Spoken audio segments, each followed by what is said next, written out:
Salut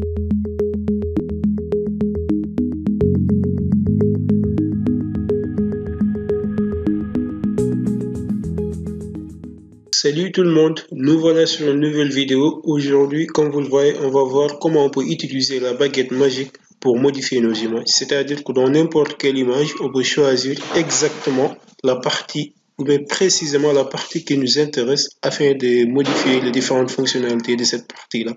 C'est-à-dire, on peut par exemple modifier l'arrière-plan ou quelque chose comme ça. Sans plus tarder, je vais vous montrer comment on peut faire ça. Je vous assure que c'est très cool et c'est très simple d'utilisation. On va aller sur Fichier pour choisir notre image. Vous allez juste sur Ouvrir.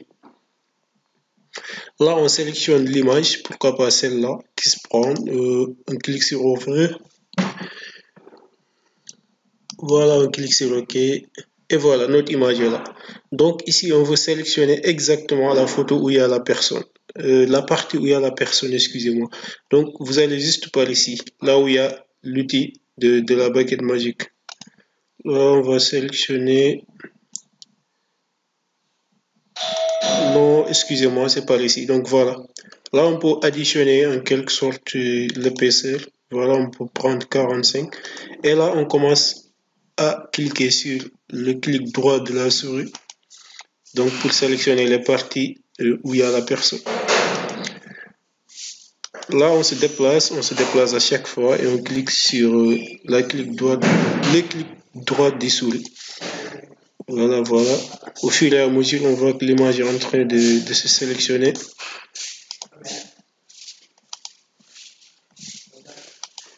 Voilà.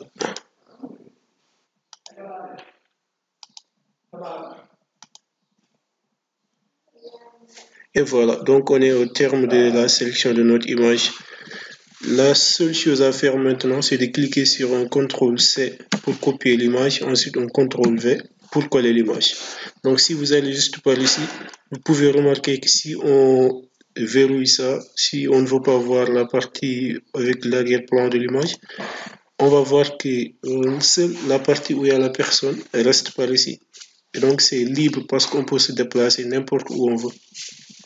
Et vous allez voir encore que c'est très cool parce qu'on peut changer l'arrière-plan, on peut faire tout ce qu'on veut avec cette image-là.